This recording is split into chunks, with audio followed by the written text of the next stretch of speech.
Alors, Seigneur Dieu, te remercie pour cette journée. Te prie que tu puisses parler à nos cœurs aujourd'hui, pas juste nos têtes, mais nos cœurs, qu'on puisse apprendre de toi au nom de Jésus. Amen.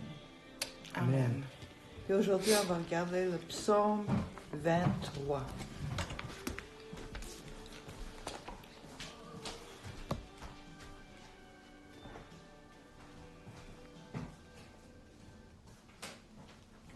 Le psaume 23, c'est un psaume de David.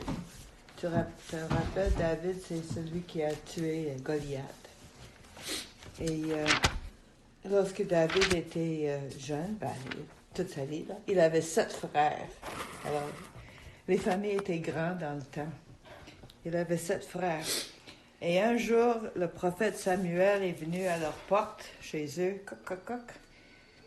Et il a dit qu'il avait un message de la part de Dieu, qu'un des fils d'Ésaïe, c'était son père, David, un des fils d'Ésaïe serait roi d'Israël. Et il voulait l'oindre d'huile. Alors, Ésaïe a montré son aîné. Non, c'est pas celui-là. Après ça, le prochain, non, le prochain, non. T'as pas encore un autre fils? Oh oui, il y a le plus jeune, mais il est dans les champs avec les moutons. Mais on ne va pas s'asseoir pour manger avant qu'il arrive. OK, quelqu'un va chercher David. Il rentre. Tout de suite, Samuel dit, oui, c'est celui-là. Il verse de l'huile sur sa tête et il prononce les mots que Dieu a déclaré qu'il serait roi d'Israël un jour, pas de suite. Mm-hmm. Alors, c'est comme ça que David a su, même jeune, qu'il serait roi d'Israël. Alors, on va regarder. Ça se trouve en Samuel, 1 Samuel 16 dans la Bible, mais on ne va pas regarder là. Non, on va juste regarder Psaume 23. Psaume 23, ça commence par « L'Éternel est mon berger, je ne manquerai de rien. » Quelle promesse qu'on a. Si tu as un besoin, tu peux dire au Seigneur, « Seigneur, c'est écrit dans ta parole, Éternel, il est mon berger, tu es mon berger, je ne manquerai de rien. » Ça me fait penser lorsque Glenn et moi étions nouvellement mariés. Glenn voulait aller à l'école biblique et pour apprendre la Bible. Il venait juste d'être sauvé.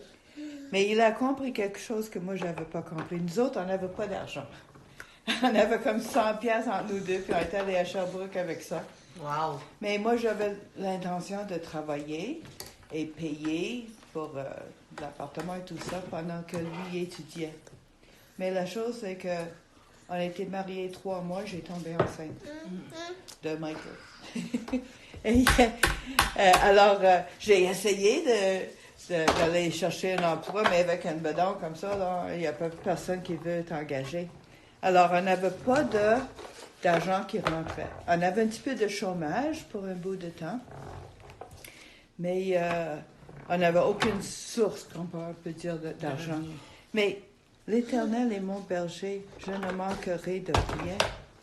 Alors, Glenn il a compris quelque chose que moi, je n'avais pas encore compris dans la Bible. C'est que la Bible dit, donne et il te sera donné. Alors, il y a question que si on donne, on reçoit de Dieu. Puis Glenn avait l'idée qu'on va donner. J'ai dit qu'on a presque rien, puis tu vas donner. Puis même jusqu'à 20% qu'il voulait donner de ce qui rentrait. Puis,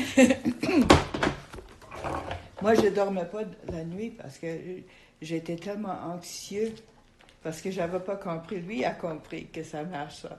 Mais moi, je n'avais pas compris encore. Mais on a fait ça 1 an, 2 ans, 3 ans, 4 ans de temps à donner et à recevoir de Dieu. Les gens nous disaient, c'est impossible. Il faut que quelqu'un travaille. L'argent ne peut pas rentrer autrement. Mais je ne peux pas dire exactement comment on a payé notre loyer. On n'a jamais été en retard. On a toujours eu toute la nourriture qu'il nous fallait. Le Seigneur a pourvu pour tout, la voiture, gasoline, essence, tout. Des fois, à l'église, il y avait une madame qui me secouait la main, puis après, il y avait 20 piastres dans ma main. C'est des choses comme ça qui arrivaient. Ah, c'est fou. Mais oui, hein? Mais jamais que je peux vraiment dire d'où venait tout l'argent. Ça prend beaucoup d'argent pour prendre soin d'une famille avec un bébé. Hein? Fait que, Seigneur est bon, il est fidèle.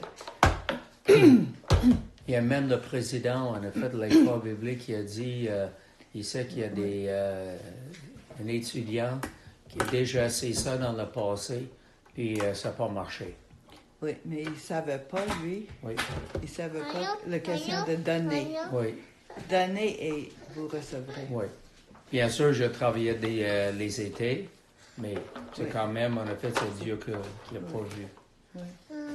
Puis Donc. aussi, on avait une amie, Aline, qui était chrétienne dans une autre église, l'église évangile. Et c'est des entrepreneurs, toutes les deux, elle et son mari. Mais ils ont passé par une année assez difficile. Et il n'y avait pas beaucoup d'argent. Même tellement que c'était difficile que lorsque c'était la fête de leur fille, il n'y avait pas assez d'argent pour acheter un cadeau. Ça a brisé son cœur. Ben oui, c'est sûr. C'est correct. Oui. Mais il y avait une fois à l'église, c'est Glenn qui enseignait, parce que le pasteur n'était pas là cette année-là. C'est Glenn qui enseignait à l'église. Puis il a dit, juste avant qu'il prêche, il a dit, où est Aline? Mais Aline est dans la garderie, elle enseigne dans l'école du dimanche. Va chercher Aline, j'ai une parole de la part de Dieu pour elle. Fait que moi, j'ai été chercher Aline. Aline était toute frustrée parce qu'elle était supposée enseigner. Puis elle est revenue dans la grande salle où tout le monde était là. Puis Glenn a mis sa main sur elle. Elle a tombé à terre. Ça arrive dans les églises parce que c'est la puissance du Saint-Esprit qui tombe sur elle. Elle a dit qu'elle ne pouvait pas bouger. À terre, là. Elle était à terre, puis elle ne pouvait pas bouger. Elle ne pouvait pas se relever. Puis Glenn a dit, le Seigneur, quelque chose comme ça, le Seigneur dit que tes troubles d'argent sont finis, terminés. Puis après ça, elle a pu se relever. Cette semaine-là, là, lundi ou mardi, après ça, c'était dimanche, quelques jours plus tard, téléphone sonne chez eux. C'est les enfants, parce que 8 heures le matin, les enfants ont répondu au téléphone. Puis c'était maison Enfant Soleil, quelque chose comme ça. Oh, vous avez gagné la maison. À Belleuil. À Belleuil. Puis Ah, elle oui. nous a invités pour aller voir la maison. On a passé la fin de semaine là. Une maison de toute beauté. Ah, c'était Non, formidable, oui. Ils l'ont gagné. Puis après ça, ils l'ont vendu, hein. Mm-hmm. Puis oui, ils ont gardé des meubles qu'ils aimaient. Ils ont gardé ça, puis ils ont amené ça chez eux. Mais ils ont vendu la maison pour beaucoup d'argent, puis c'était fini, leur trouble d'argent. Pareil comme le Seigneur a dit à travers de Glenn. Oui. Puis C'est ils se quelque sont chose, hein? construits à Shannon. OK. Oui, c'est ça, une autre une- maison, une belle oui. maison. Exactement. Oui. Et ça a permis qu'ils reprennent leur travail comme entrepreneurs et ils n'ont jamais eu la même difficulté depuis ce temps-là. Oui. Oui. Alors, l'Éternel est mon berger, je ne manquerai de rien. Oui. Donc, dans ce cas-là, c'est ça, l'Éternel était le berger d'Aline. Oui. C'est oui, ça, pour oui, ne pas oui. manquer. Exactement. Quoi que ce soit, même, c'est pour être dans l'abondance. Oui, le Parce Seigneur qu'en- nous Oui. veut dans l'abondance. Oui, parce que Jean 10 dit que l'ennemi est venu pour égorger, détruire, puis tuer, tandis que le Seigneur est venu pour nous donner la vie en superabondance. D'accord? C'est ça. Alors, c'est ça qu'il veut pour les croyants. Oui. C'est ça. Ensuite, ça dit, il me fait reposer dans de verts pâturages. Il parle comme si c'est lui un brebis, des moutons. Il me fait reposer. Le Seigneur veut nous faire reposer dans de verts pâturages. Les brebis aiment ça quand c'est vert, parce qu'ils mangent et ils peuvent se reposer. Les brebis ne se reposent pas à moins que le bedon est rempli. Oui. Il me dirige près des eaux paisibles. Il restaure mon âme. Lorsque Rachel est revenue de Nigeria, elle était dans tous ses états. Elle a dit que souvent elle s'habillait pour sortir, maquillage, habillait, mais rendue à la porte, elle ne pouvait pas l'ouvrir pour sortir dehors, tellement qu'elle était Brisé. Oui. Et j'ai demandé au Seigneur pour un verset pour Rachel, pour l'aider, qu'elle pourrait dire au Seigneur, regarde ce que tu as dit, Seigneur, pour moi. Et ça, c'était le verset que le Seigneur m'a donné. Il restaure mon âme. C'est son âme qui avait besoin d'être restaurée. Puis j'ai dit, tu diras ça au Seigneur à tous les jours. Tu restaures mon âme. Ouais. Là, elle est pas mal correcte. Hein? Oui. Ça, c'est après qu'on subit un traumatisme. Oui, c'est sûr, une des choses. Oui. Mais c'est aussi la même chose de la restauration de l'âme. C'est parce que on a tous eu des... comment ça dit ça? Apprentissage ou élevage comme enfant. C'est ça, dont on a peut-être du bagage. Oui, Donc, oui, et le oui. Seigneur veut restaurer. Ça veut dire rendre tel qu'il devrait être pour qu'il soit sain. C'est ça. Il me conduit dans les sentiers de la justice à cause de son nom. Dieu est un Dieu de justice, de droiture. Et il nous veut justes et droits aussi à cause de son nom. Pour ne pas traîner son nom dans le bout, hein? Il veut que ses enfants soient justes aussi. Quand je marche dans la vallée de l'ombre de la mort, je ne crains aucun mal, car tu es avec moi. Ça aussi, c'est un verset qui me parle de Nigeria, parce que Rachel m'a dit, ça c'est le verset qu'elle citait nuit et jour, pendant qu'elle était là. Elle a dit qu'elle se sentait, c'est sûr, dans la vallée de l'ombre de la mort. Mais je ne crains aucun mal, parce que même si on meurt dans la vallée de l'ombre de la mort, la Bible dit absent du corps, présent avec le Seigneur. Parce que ça, c'est un corps qui ne dure pas à toujours. C'est un corps qui vieillit et qui devient malade et qui meurt à un moment donné. Mais en dedans de notre corps, il y a un esprit. Ça, c'est le vrai nous. L'âme. Ah, oui. Et ça part. Aussitôt qu'on meurt, le corps meurt, l'âme part et il s'en va vers Dieu. Oui. As-tu dit, je ne crains aucun mal? Oui. Oui. OK, parfait. Oui. Donc, les brebis commencent en effet dans les champs de vert pâturage, près des eaux paisibles, pas de crocodiles. Puis, c'est ça, ils étaient protégés là, ils mangeaient bien, ils buvaient en effet de l'eau et ils se sont rafraîchis ou se rafraîchissent. OK, d'accord? Là, ils vont dans l'ombre de la mort. Là, ils sont plus susceptibles, en effet, aux prédateurs. C'est ça, parce que c'est pour cette raison on appelle ça l'ombre de la mort, mais le bon berger est avec ses brebis pour les protéger, là. Oui. D'accord? Et que il a son, on va voir, il y a une houlette et un bâton. Le bâton, c'est pour protéger les brebis des prédateurs, parce qu'il lance en effet son bâton. C'est ça, comme à fin de compte, d'une certaine façon, ce que David a fait avec Goliath, mais ça, c'est avec une fronde. Mais c'est sûr qu'il a appris à employer une fronde lorsqu'il était berger. Oui, exactement. Parce que c'est comme ça. Une fronde, c'est une pierre dans une pochette là, qu'on tire. Oui. Exactement. Donc là, c'est un bâton, puis le bâton, c'est pour tuer ou au moins blesser en effet les prédateurs pour qu'ils s'en aillent, pour que les brebis soient en sécurité. Tandis qu'en effet, houlette, ça c'est pour les brebis, lorsqu'en effet, ils vont s'éloigner, puis ils tombent. Puis ils tombent ici, ils restent en effet sur le dos pendant assez longtemps. Leur ventre vont se gonfler, c'est ça, de gaz. Puis là, il peut mourir comme cela. Donc, en effet, ils doivent courir vers le brebis. C'est ça, avec le houlette, c'est ça, le redresser, ou s'il est pris en effet dans une place entre deux rochers, puis ainsi il emploie le... Parce qu'il y a un crochet par-dessus. Oui, hein. exactement. Il tire le brebis. Puis voilà, Oui. il va le redresser, oui. exactement. Ça va? Alors, il parle en effet des chants, en effet, qui sont très bien, mais là, ils s'en vont, en effet, comme vers la fin de l'été et tout, là. C'est ça. Ce qui se passe, lorsque ça devient chaud, ils peuvent avoir trop chaud, en effet, dans les champs. Donc, il est conduit par la vallée de la mort, parce qu'à cause, à fin de compte, des prédateurs.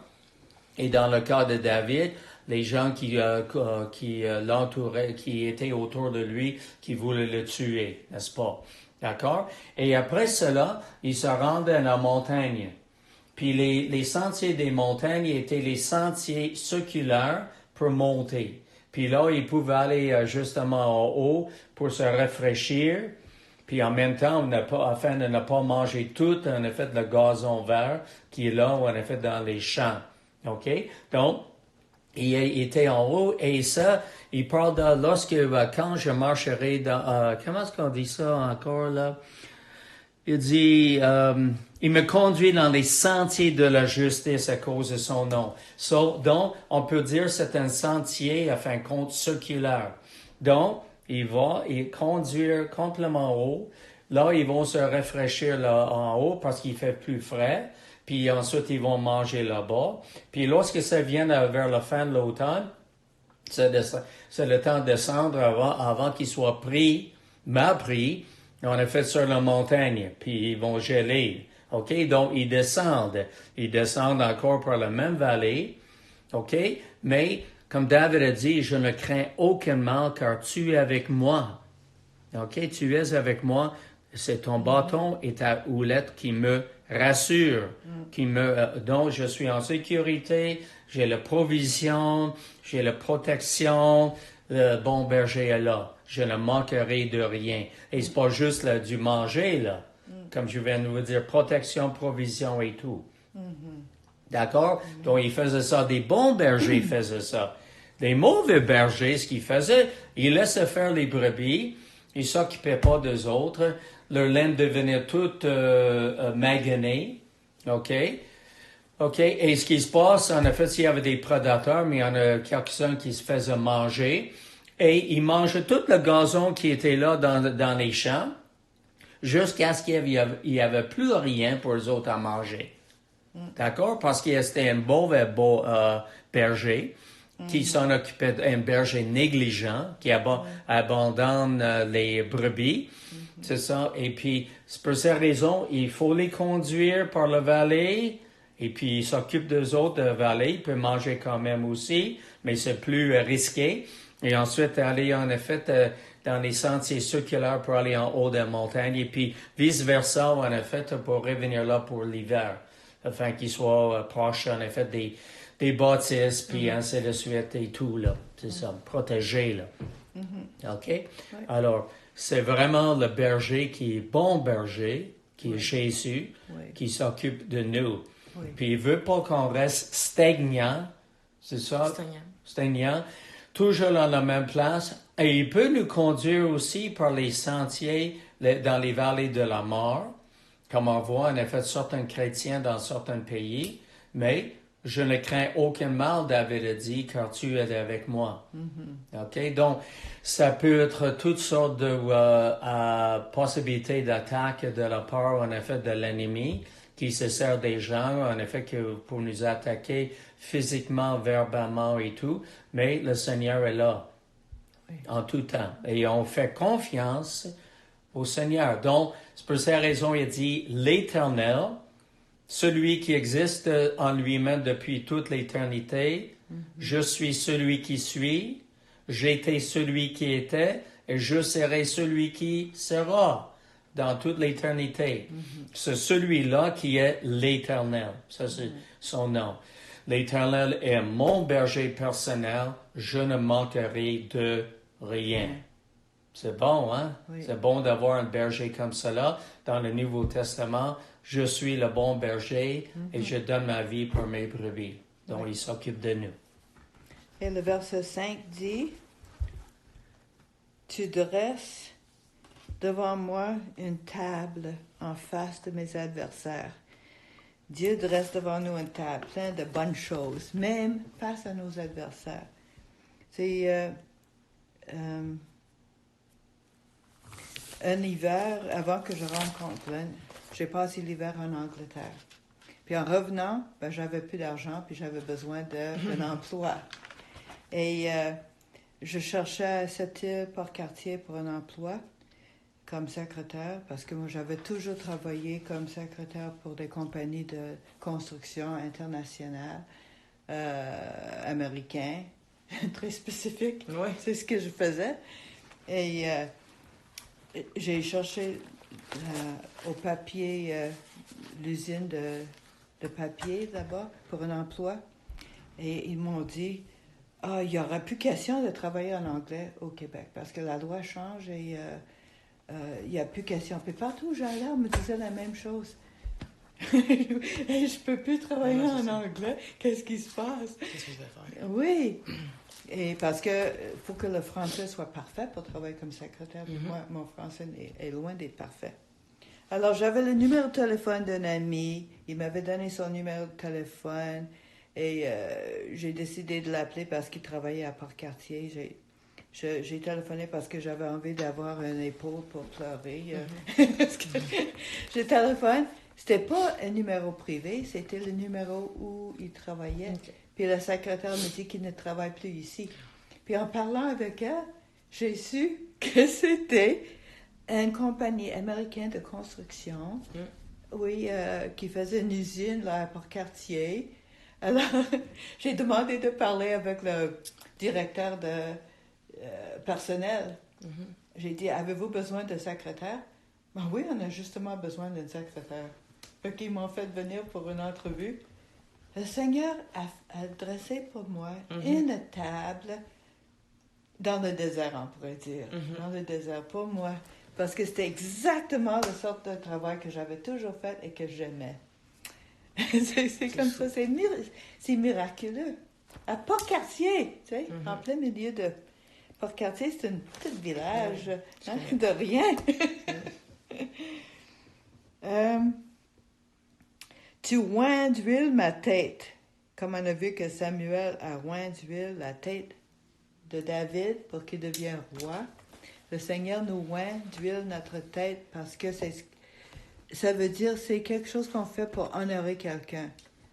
Oint d'huile la tête dans l'Orient, lorsqu'il était invité à dîner, par exemple, c'était considéré comme une grande faveur pratiquée par une hôte qui aimait l'excellence et qui voulait honorer son invité. Dieu nous honore.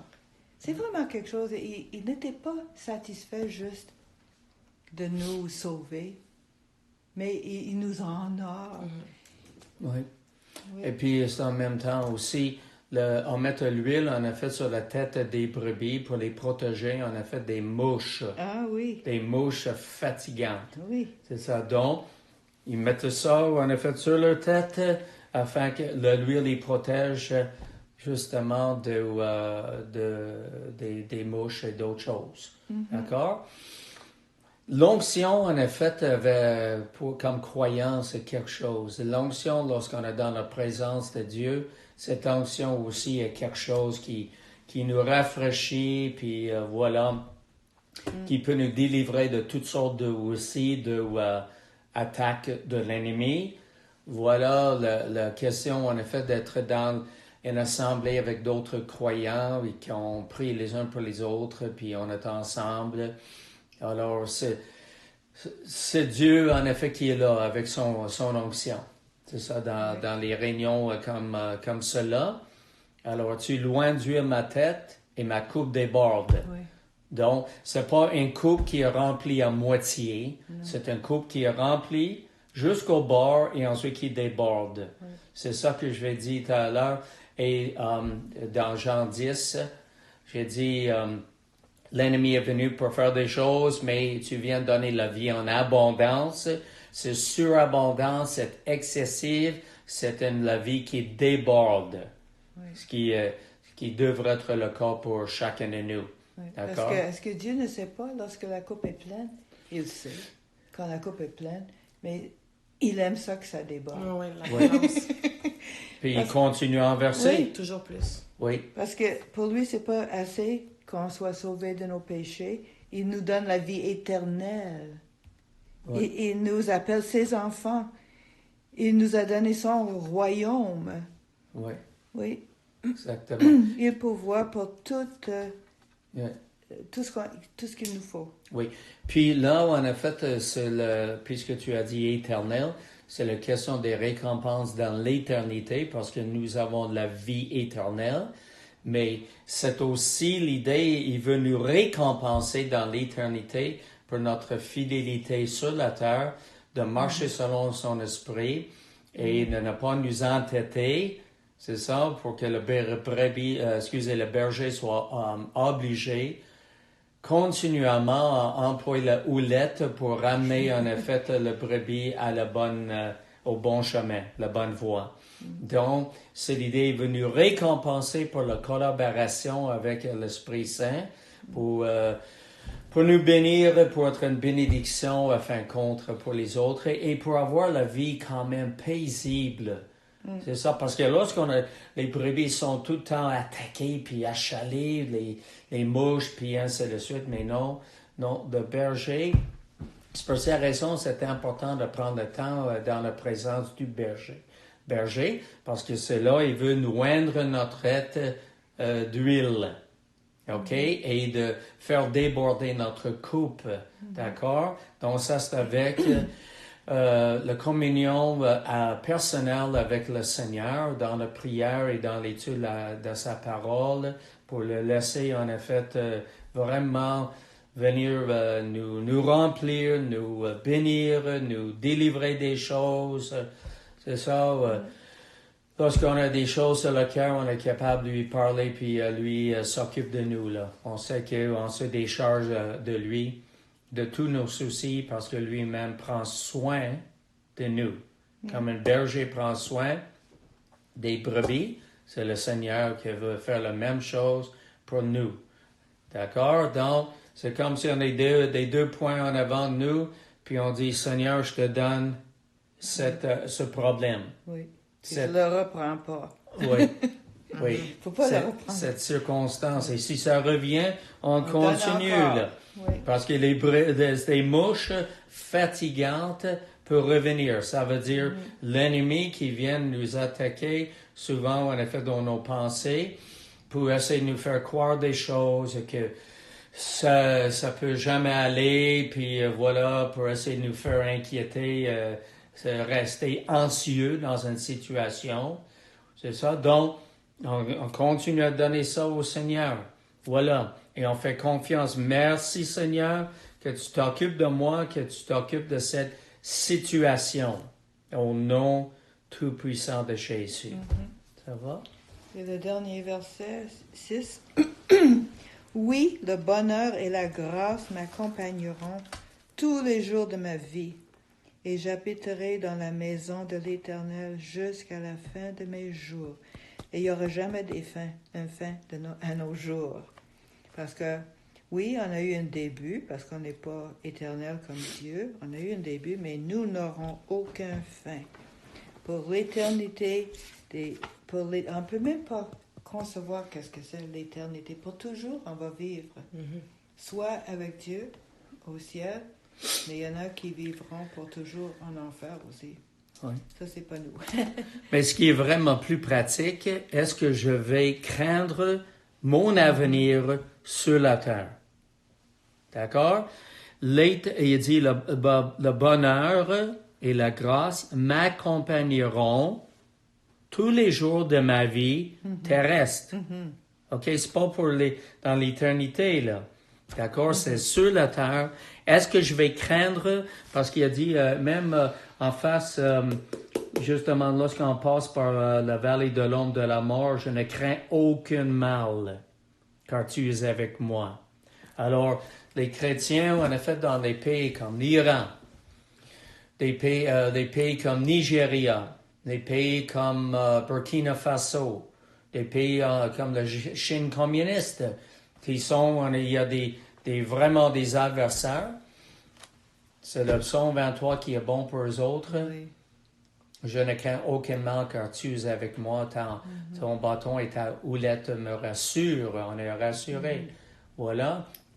Que le bon berger s'occupe de nous en étant sécurité, là. D'accord? Puis ça ne veut pas dire que lorsqu'on n'aura pas de tribulation. Non. C'est ça. Mais sachez une chose, qu'il a vaincu le monde. C'est ça pour nous, là. D'accord? Donc, on est un bon berger, on est des brebis du Seigneur, il s'occupe de nous, il veut la meilleure chose pour notre vie. Il s'agit de lui faire confiance en tout temps et de parler aussi, même de déclarer ça, de croire dans notre cœur. L'Éternel est mon berger, je ne manquerai de rien. Il me fait reposer dans de verts pâturages. Il me dirige près des eaux paisibles. OK? Ensuite, il dit, il me conduit, il restaure mon âme parce qu'il est toujours en train de faire son travail en nous pour nous rendre plus saints. C'est ça.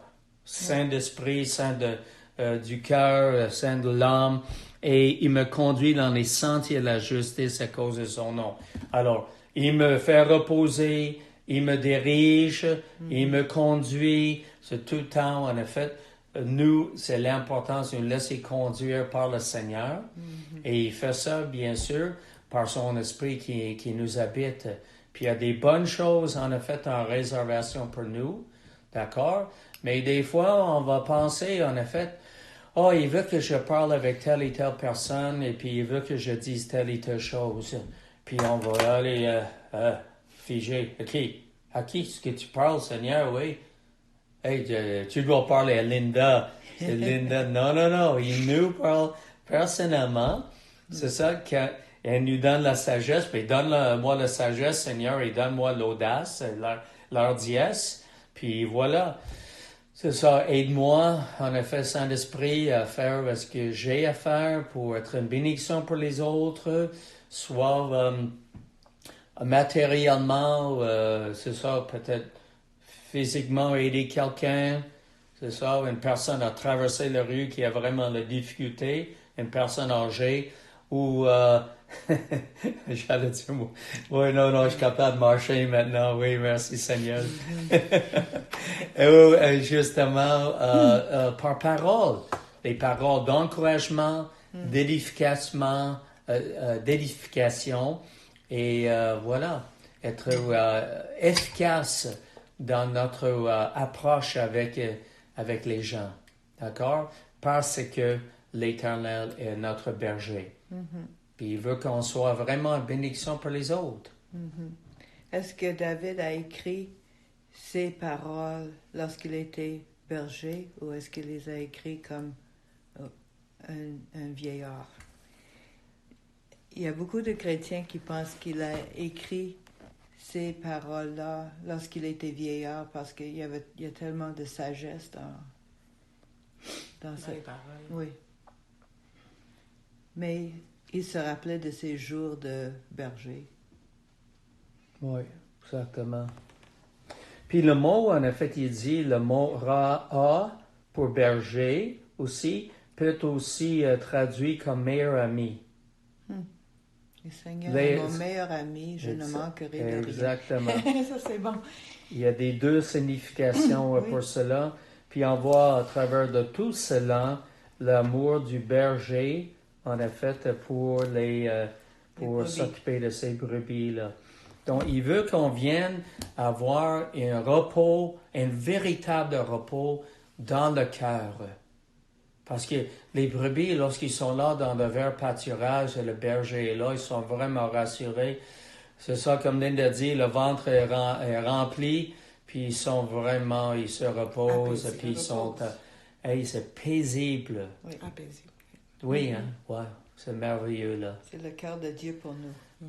Exactement. Puis il veut qu'on arrive là tout, justement. Puis voilà, le cœur, l'âme peut agiter, mais c'est ça. On peut vraiment faire confiance à celui-là puis il s'occupe de nous continuellement si on le laisse, faire. N'est-ce pas? On peut t'acheter, courir à gauche et à droite comme des poules qui n'ont plus de tête. C'est ça? As-tu bu ton eau? J'ai même pas bu l'eau. C'est ça. Puis voilà, Seigneur, il veut être là pour nous en tout temps. Nous rassurer qu'il est là, qu'il s'occupe de nous, puis on est béni par lui, puis on a le repos dans l'âme, malgré le fait qu'il y a des choses autour de nous. C'est ça qui fait en sorte qu'on pourrait devenir agité. D'accord? Puis au lieu de faire cela, on donne ça au Seigneur, puis il s'occupe de nous dans ces situations-là. D'accord? Veux-tu prier? Oui. Merci. Merci, Papa, que tu es notre berger. Jésus, tu es notre bon berger. Tu as donné ta vie pour tes brebis. Tu t'es sacrifié afin de nous protéger, Seigneur, de l'enfer éternellement, et afin que nous devions tes brebis. Et merci que tu es un bon berger, le grand berger, le merveilleux berger, notre meilleur ami. Tu t'occupes de nous, Seigneur. C'est ça, nous ne manquerons de rien. Merci pour cela. Merci pour toutes les bénédictions qu'on a faites dans ces psaumes. Nous les réclamons, nous le déclarons que tu es notre bon berger et tu prends soin de nous. Puis en même temps, et notre une bénédiction pour les autres personnes. Merci pour cela. Bénis notre semaine, soit avec les églises qui se réunissent ce soir et demain. Et merci Seigneur, tu t'occupes de nos familles. Merci, comme on a dit tout à l'heure, tu t'es occupé de nous lorsqu'on était à l'école biblique. D'Aline, Seigneur, sa famille, et aussi de Rachel, Seigneur, pour le ramener, Seigneur, du Nigeria, sain et sauf, Seigneur. Et merci pour le rétablissement de chacun de tes enfants, Seigneur, qui ont des